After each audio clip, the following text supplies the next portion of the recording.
Olá pessoal, tudo bem? Meu nome é Samuel Dalelaste, sou médico e esse é o nosso espaço aqui no YouTube para discutirmos temas relacionados à saúde, qualidade de vida e bem-estar. Um tema que pedem muito para eu falar aqui nos comentários e que realmente eu demorei para falar é sobre RAS. E obviamente todos vocês aqui sabem o que é RAS? Não, é óbvio que não, né? Não tem obrigação de saber disso. Isso é uma abreviatura que a gente usa para falar assim, ó, hipertensão arterial sistêmica. Ou seja, o vídeo de hoje é sobre pressão alta, mais fácil, né? Que a gente abrevia assim, ó, PA, né? Quando a gente evolui um prontuário como médico ali, a gente bota assim, paciente apresenta aumento da PA, ou a gente coloca lá, paciente apresenta RAS. São duas formas de falar a mesma doença. Hoje, a gente vai usar o termo hipertensão. Eu gosto muito de usar esse termo, para a gente falar um pouco sobre essa doença que acomete muitas pessoas no mundo. E quando eu falo doença, eu mesmo já me corrijo. Porque falar que a pressão alta ou a hipertensão é uma doença é um pouco estranho. Quando a gente entende e a gente vai fazer esse exercício de entendimento ao longo do vídeo, eu não vou nem terminar aqui, tá? Eu vou voltar a questionar isso com vocês no final do vídeo. Será que a hipertensão é uma doença? Bom, primeira coisa, aqui ó, faltou aquele pontinho de interrogação, né? Será que é uma doença? A primeira coisa aqui é entender que existe uma classificação básica. Existem várias classificações para hipertensão, mas a primeira aqui que eu tenho que usar é se a hipertensão ela é primária ou ela é secundária. Vamos entender isso. Uma vez que eu entendo que hipertensão é o nome técnico para determinar o aumento da pressão dentro do vaso. Ó, aqui é uma artéria, né? Então aqui a gente tem uma artéria e aqui dentro da artéria eu tenho sangue circulando. Sangue. A maior parte do componente do sangue é água, é plasma.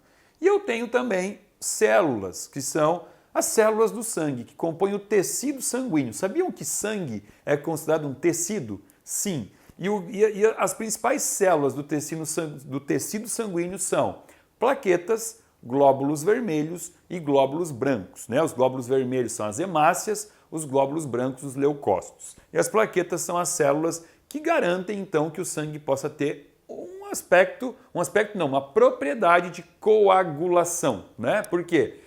Quando eu me corto, eu tenho que parar de sangrar. E eu só paro de sangrar porque eu tenho plaquetas, ok? E aqui dentro, então, dessa artéria, esse líquido, que a maior parte do sangue é líquido, vai exercer uma pressão na parede da artéria. Na parede. Ó, aqui está, então, a pressão exercida. Assim como uma mangueira. Quando você vai regar o jardim e você abre a torneira, a água vai entrar pela mangueira e ela vai exercer uma pressão, né? Tanto que se eu vier na ponta da mangueira aqui e botar o dedo para tampar aqui, o que acontece? Já deve ter acontecido com um monte de gente. Foi regar as plantas, botou o dedo aqui na ponta para poder jogar água mais longe e a mangueira estourou lá na boca da torneira, soltou. Por quê? Porque a pressão aqui dentro ficou muito grande. Entenderam? Bom, então aqui agora a gente tem que começar a esmiuçar um pouquinho mais os fatores que podem aumentar a pressão arterial, até para podermos classificar como primária ou secundária, tá? Assim, ó, basicamente eu vou falar que a hipertensão é secundária quando ela é secundária a alguma coisa. Eu vou dar para vocês aqui um exemplo muito comum que pode causar um tipo de hipertensão que a gente vai chamar de secundária. Vamos desenhar aqui, ó, por exemplo, a artéria aorta. A artéria aorta está descendo aqui e aí vai existir aqui, então, um desvio que vai chamar artéria renal e essa artéria renal ela vai vir para o rim. Por isso que ela chama renal. Isso era para ser um rim, tá? Bom, aqui nessa artéria renal, eu posso ter uma coisa chamada de estenose de artéria renal. O que é estenose? É um estreitamento de artéria renal. Então aqui, ó, olha como ficou. Se você está vendo no celular, talvez não consiga ver, mas na televisão, vai estar maior a imagem, ó, ficou estreitado. E esse estreitamento, ele aumenta a pressão arterial. Por quê? Porque a gente desenhou aqui a mangueira e a gente entendeu que a pressão arterial ela é a pressão exercida para fora, né, na parede da artéria. Aqui, imagina, tá chegando sangue aqui numa pressão, aqui numa pressão. Agora ele encontrou uma pressão muito maior. Isso pode aumentar a pressão e a gente chamaria isso de uma hipertensão secundária, porque existe uma causa anatômica ali que está causando esse aumento de pressão. Aqui, obviamente, a gente faria uma correção, né? A gente colocaria aqui um alargador, né? Como se fosse um stent que ele coloca no coração, a gente colocaria um parecido aqui para melhorar o fluxo sanguíneo. Isso é uma hipertensão secundária. A hipertensão primária, ela é considerada uma hipertensão sem causa. Mas aí a gente vai falar um pouquinho sobre isso. Sem causa, ela é aquele tipo de hipertensão que o médico avalia todo o resto, ele fala, olha, não tem problemas anatômicos, não tem problema renal, e o rim participa muito da questão da hipertensão, e aí ele fala assim, então é uma hipertensão primária, sem causa. Mas dentro desse sem causa, podem ter causas que hoje são muito, vamos dizer assim, mal avaliadas, né? Muito pouco valorizadas, essa é a palavra, pouco valorizada, que é a causa que hoje acomete a maior parte da população. E eu colocaria aqui inflamação. Inflamação. Aqui está a maior causa de hipertensão do mundo. Então vamos colocar aqui, pontuar no quadro, as principais causas de hipertensão. Vamos lá, vamos botar aqui, ó, vamos listar e vamos botar obesidade, e a gente vai falar sobre isso. Genética não é a mais importante, não é a mais comum, tá? Mas existe causa genética, sim, e eu vou dizer uma coisa, a genética para hipertensão, ela é muito severa, tá? A ponto de que a epigenética, algumas vezes, pode não ser o suficiente para evitar que o paciente desenvolva hipertensão. Eu estou lembrando de um caso, talvez tenha algum outro que eu não lembro. Eu tenho um paciente que mesmo mantendo o peso controlado, se exercitando, fazendo uso de magnésio, tudo certinho, ele tem hipertensão por origem genética e ele tem que ser medicado para isso. Obviamente, não é o mais comum, tá? O pior é quando tem a causa genética e o paciente tem a epigenética também, que são os maus hábitos, tá? Aqui entra o diabetes mellitus, né? / resistência insulínica, fatores renais, que a gente vai entender, e também um pouquinho sobre o sal. Vamos falar sobre esses aspectos que são os mais importantes para a nossa aulinha de hoje. A obesidade aqui, ela entra por mais de um fator, tá? Por quê? Olha só, quando eu tenho aqui um paciente, vamos desenhar aqui um corpinho, vamos imaginar aqui um cidadão normal, pesando lá os seus 70 quilos que ele deveria ter. Claro, né? Isso não depende da idade, depende da altura, né? Mas ó, aqui está um cidadão normal. Lembra que eu não sei desenhar, tá? Aqui dentro existem vasos sanguíneos, artérias, veias que estão circulando aqui. Quando esse indivíduo ele começa a depositar gordura no corpo, existe já começa um fator mecânico aqui, né? Porque já tem uma compressão. O corpo começa a ter excesso de gordura, aquela gordura comprime para dentro e começa então a comprimir os vasos sanguíneos. Então a própria obesidade, por fator mecânico por si só, ela já gera essa compressão dos vasos, aumentando a pressão arterial. A pressão arterial, ela é sempre medida em milímetros de mercúrio, tá? Milímetros de mercúrio, né? Quando você vai no médico, ele vai falar lá, ó, a pressão arterial, ela está 120 por 80. O que ele está dizendo? Ele está dizendo assim, ó, que você tem a pressão sistólica em 120 milímetros de mercúrio e a pressão diastólica em 120 milímetros de mercúrio. Diastólica, né? Que é a maior pressão, a menor pressão. Depois a gente vai entender um pouco mais sobre isso, tá? Mas é sempre medida em milímetros de mercúrio. Por quê? Porque é a pressão exercida ali dentro. Só que a obesidade, além desse fator anatômico e compressivo, também traz algo que a gente já falou aqui várias vezes, que é o fator inflamatório, a inflamação. Por isso que eu falo para vocês que eu não sou gordofóbico, eu não acho que a obesidade é ruim para a humanidade por questões associadas à estética e que as pessoas deveriam seguir um padrão de beleza ditado pela sociedade. Não tem nada a ver com isso. Acontece que é impossível um obeso não ser inflamado, porque o que ele aumentou no corpo dele foi depósito de gordura, e gordura produz inflamação. Tem aqui, ó, um vídeo falando sobre inflamação e tem um videozinho também falando sobre gordura visceral. Esses dois aqui vão acabar ajudando a complementar um pouco desse nosso vídeo de hoje. E a obesidade aqui também, ela já vai trazer uma resistência insulínica. E o paciente com resistência insulínica, ele tem aumento da glicose. Então agora já vamos entender aqui também mais um motivo pelo qual o paciente pode então aumentar a pressão. Olha só, aqui está o vaso sanguíneo e esse vaso sanguíneo ele é formado por células que compõem a parede arterial. E essas células, elas se refazem diariamente, todo tempo ela está se refazendo. E para formar célula aqui, para refazer, existe uma necessidade de lisina. Lisina é um aminoácido utilizado para refazer tecido de parede arterial. Porém, quando a glicose aumenta, a glicose começa a se ligar, e a gente chama isso de glicação. A glicose ela glica em várias estruturas. A glicose começa a glicar na hemoglobina, e a gente pode pedir esse exame, chama hemoglobina glicada, né? Quando ele está maior do que 5 é ruim, é sinal que está glicando. A glicose pode glicar e se ligar no HDL, desculpa, no HDL não, ela se liga na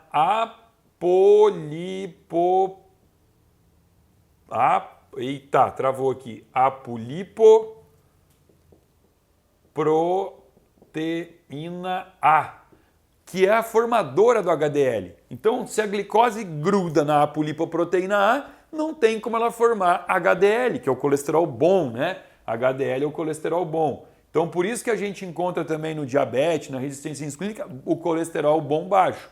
Só que a glicose também pode ligar na lisina.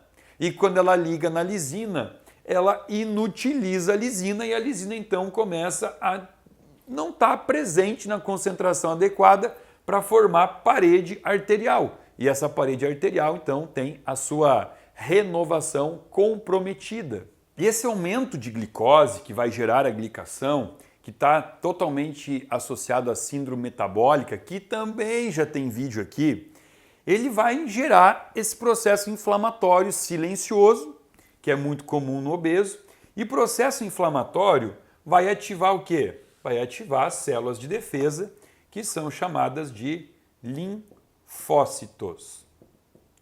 Aqui especificamente, a gente vai falar de dois tipos de linfócito, o TCD8 e o TCD4, tá? Dois tipos de linfócitos que vão ter ações diferentes. E o engraçado é o seguinte, ó, o TCD8, ele promove uma inflamação controlada, uma inflamação proposital do corpo. Por quê? É uma inflamação que tem como objetivo remodelar remodelar o vaso sanguíneo, né? Então, quando o paciente ele precisa, por algum motivo de estresse, ele precisa remodelar aqui, ele vai aumentar uma via do TCD8, né? Ou LTCD8, né? Linfócitos TCD8, que faz essa remodelação. Isso é natural, isso é fisiológico, isso é necessário. Por isso que esses linfócitos existem. Porém, quando essa inflamação ela é perpetuada, ela é crônica, ela é contínua, vai acontecer o quê? Essa remodelação vai gerar uma fibrose. E o que é fibrose? Fibrose é mais ou menos aquele tipo, quando você tem uma cicatriz no corpo, né? Fica aquela fibrose, aquele tecido que não é elástico, ele perde a elasticidade. Essa é uma das características da fibrose, pouca elasticidade. E existe uma palavrinha chamada de complacência. Complacência, vamos entender o que é isso. É a capacidade de adaptação que o vaso tem. Eu até vou pegar aqui, ó, gente, peraí, vamos fazer o seguinte, ó. Vamos pegar aqui uma folha e eu vou mostrar para vocês o que é complacência, ó. Imagina que isso aqui é um vaso sanguíneo, tá? Vamos botar aqui, ó. Esse vaso, ele tem que ter a capacidade de fechar, ó, fechamos o vaso, ou abrir, ó, olha aqui, ó. Fecha e abre. Isso é a complacência do vaso. E quem determina a complacência do vaso é a capacidade elástica que ele tem. Quanto mais fibrosado ele tiver, e essa fibrose vai vir por ativação de linfócitos que vão se perpetuar porque o paciente é inflamado. E por que ele é inflamado? Porque ele tem uma resistência insulínica. E por que ele tem resistência insulínica? Porque ele tem, apaguei aqui, né? Porque ele tem obesidade, porque ele tem aumento de circunferência abdominal. Então, tudo isso que vai numa cascata leva a uma dificuldade do vaso se expandir. Ele fica rígido. E isso vai aumentar, então, né, a pressão do vaso para dentro. E isso vai aumentar a pressão arterial. Já as células LTCD4, os linfócitos TCD4, eles vão expressar duas citocinas inflamatórias. Uma delas é a interleucina 6 e a outra é o TNF-alfa, fator de necrose tumoral alfa, que são duas citocinas que expressam a inflamação, fazendo com que ela se torne crônica. Então esse paciente que está inflamado, agora ele vai ficar com essa inflamação crônica e ele pode nem estar sentindo nada. Geralmente ele sente, geralmente é um paciente que está falando assim, minha energia vital já está mais baixa, sou mais cansado, pode ter algum sintoma. Ou não, ou ele pode estar inflamadinho de forma silenciosa e isso aqui vai fazendo com que haja então um aumento da pressão arterial também por uma via inflamatória que gera um looping contínuo, não termina nunca mais. É óbvio que quando eu falo em processo inflamatório, não poderia escapar aqui o intestino. É óbvio que não, né? A gente fala dele em todos os vídeos. Olha só, aqui eu tenho meu intestino, aqui eu tenho as células que formam a membrana protetora e seletiva do meu intestino, né? São chamados de enterócitos, forram todo o intestino. E quando eu tenho aqui uma disfunção, né? Quando eu consumo alimentos como trigo, lácteos, amendoim, alimentos de alto peso molecular, eu vou ter aqui então a abertura dos grampinhos, né? Esses grampinhos aqui, ó, eles vão se abrir e aí eu tenho então esse espaço que foi criado agora entre as células, favorecendo que entre tudo para dentro do corpo. O corpo humano perdeu agora o porteiro. Então começa a entrar muito antígeno, muita toxina. Isso tudo vai ativar uma via inflamatória chamada via, aqui vai ativar a via do Toll-like receptor 2, não é o Toll-like receptor 4, que a gente está acostumado a ver quando estuda intestino. Aqui é o Toll-like receptor 2. É uma via inflamatória que vai também perpetuar isso daqui. Por quê? Porque ela vai começar a apresentar os antígenos para o corpo. Porque aqui existem as APCs, células apresentadoras de antígeno, que vão pegar esses antígenos que entraram no corpo pelo intestino todo esburacado, que a gente causou com a própria alimentação, e vão levar esses antígenos, as APCs, vão levar os antígenos para apresentar para quem? Para mais linfócitos. Só que agora, linfócitos gama-delta. Outros linfócitos que entraram na jogada aqui, outros linfócitos. Linfócitos gama-delta. Então, entrou pelo meu intestino, entrou toxina, antígeno, as APCs aqui, células apresentadoras de antígeno, vão levar até os linfócitos gama-delta e os linfócitos gama-delta também vão aumentar a via de inflamação por interleucina 6 e por fator de necrose tumoral alfa. Essa via aqui, que agora então está sendo ativada por tudo que é lado, ela vai fazer uma coisa dentro do vaso. Vamos desenhar o vaso aqui de novo. Aqui dentro do vaso, eu preciso produzir óxido nítrico para garantir a pressão arterial equilibrada. E quando eu tenho excesso de TNF-alfa, interleucina 6, eu diminuo a produção de óxido nítrico.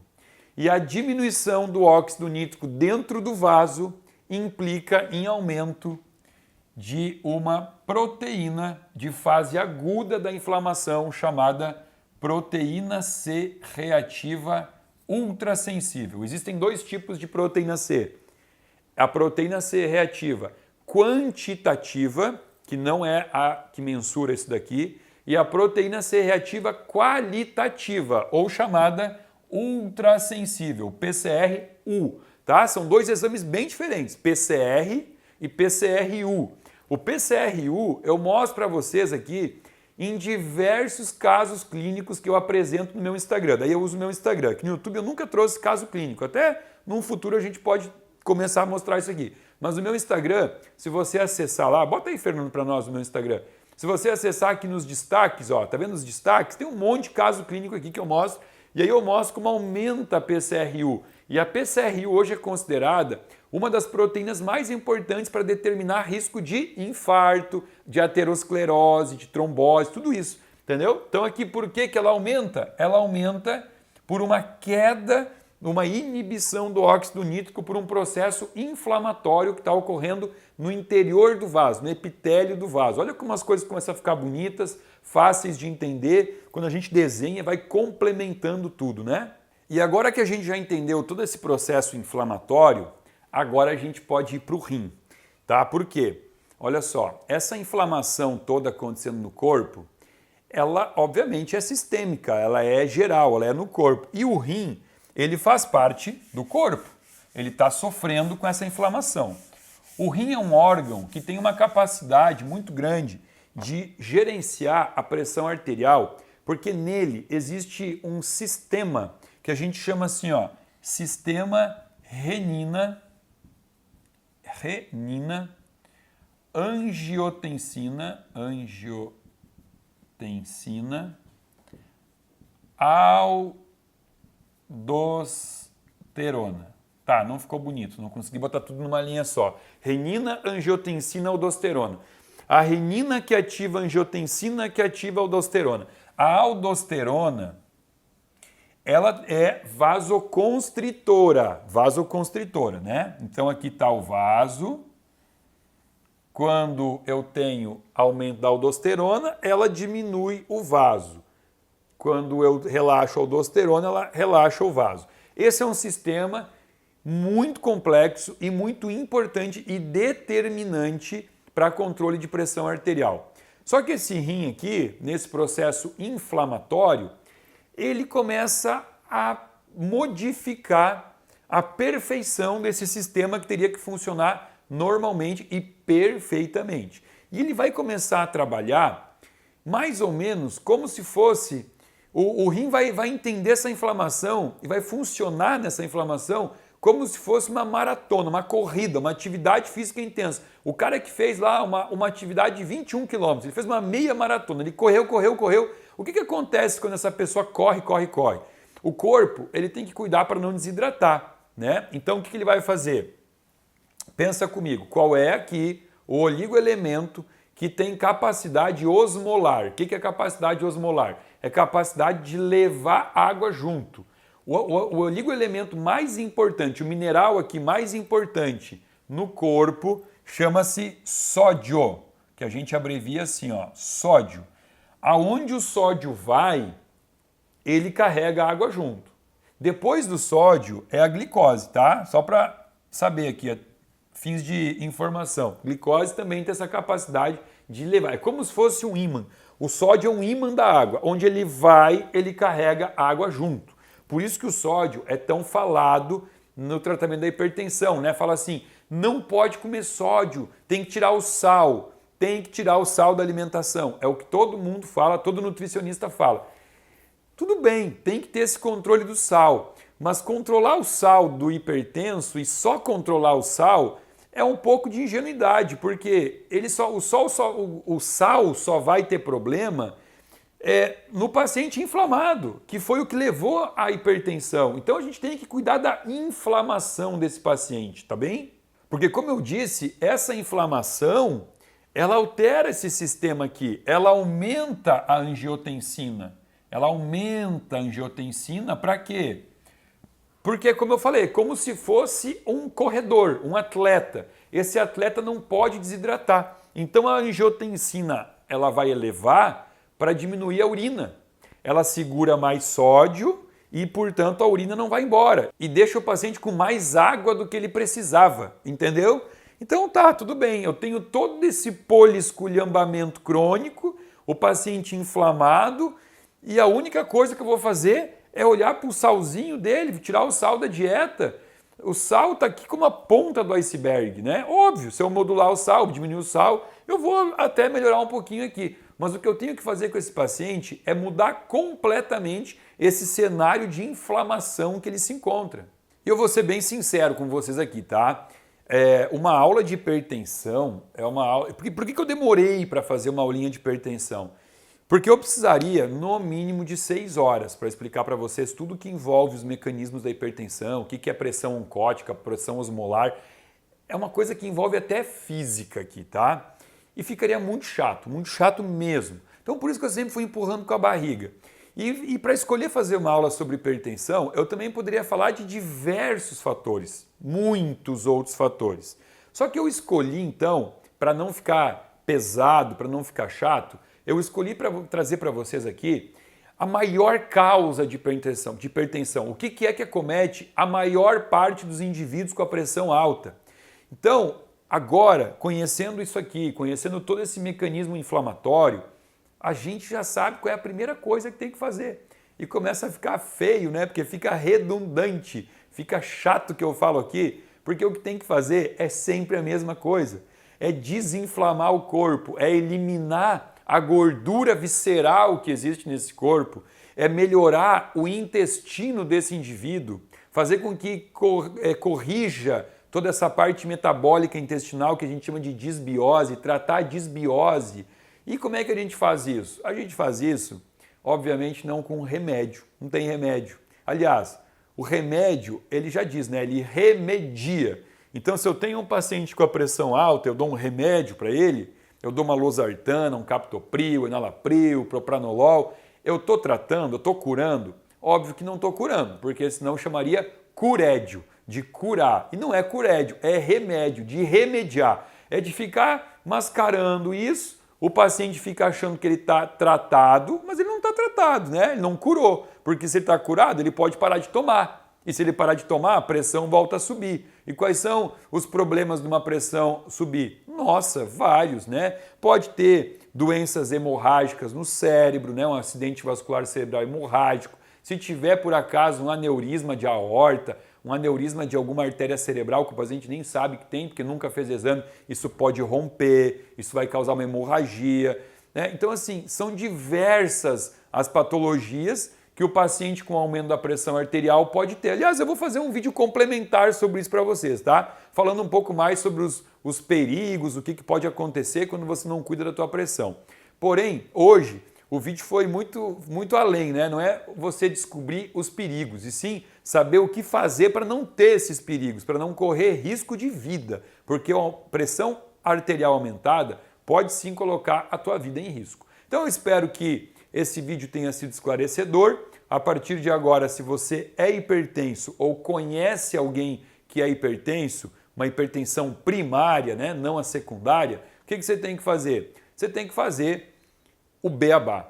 Ir para uma esteira todo dia, caminhar todo santo dia, 60 minutos, caminhar. Ah, Samuel, mas eu sou hipertenso e eu sou sedentário. Eu tenho medo de começar a caminhar já que eu sou hipertenso. Não, você não tem que ter medo de caminhar, não. Você tem que ter medo de sair correndo, de fazer uma atividade física intensa. Você não tem nem preparo físico para isso. Não existe contraindicação para caminhar, tá, gente? Você subir numa esteira ou ir para a rua, numa praça, num parque, com bastante verde, melhor ainda, caminhar. Caminhar nunca matou ninguém, tá? Isso eu afirmo para você. E segundo, você precisa de um nutricionista, mas não um nutricionista que prescreva para você um monte de produto diet, light, um nutricionista que saiba trabalhar com comida de verdade, com comida natural, prescrever para você aquela comida que você compra na feira. Nada de desembalar, descascar a comida. É isso que você precisa para tratar a hipertensão arterial. Eu espero que tenha gostado do vídeo.